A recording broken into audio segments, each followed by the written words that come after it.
My chosen topic is social media. Let's waste no time. A common buzz term right now is Facebook depression. Teenagers are overusing social media and it's making them depressed, or so the media seems to portray. In reality, evidence of the phenomenon is sketchy and often contradicted by other studies. For example, a study conducted in 2013 in the States found no correlation between severity or even the presence of depression in a group of 100+ students at a uni in the Midwest. While the authors did concede their sample size was small and had poor variation, it does suggest that the controversy around so-called Facebook depression is perhaps a bit premature.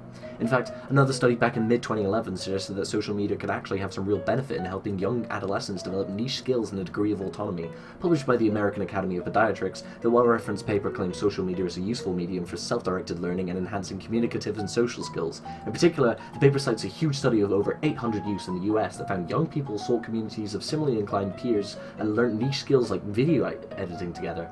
They preferred learning from peers than teachers. The same paper that cites this does continue, however, to say that social media has some obvious drawbacks. In particular, it cites two papers that highlight the prevalence and dangers of cyberbullying and sexting, which admittedly exists to some capacity outside of the digital world, but despite this, the papers do highlight that cyberbullying is generally more invasive and persistent, and that the consequences of sexting are far greater than a non-technological approach. Another interesting topic brought up by the paper is the nature of advertisement on social media, in particular the effect it has on the idea of normality that adolescents develop, possibly warping their perceptions to some types of products. On the same topic, a presentation Facebook supposedly pitched to an Australian bank leaked online. The presentation claimed that Facebook could accurately identify when adolescents were feeling at their worst, specifically insecure, worthless, or like a failure, an obvious invasion of privacy and exploitation of youths.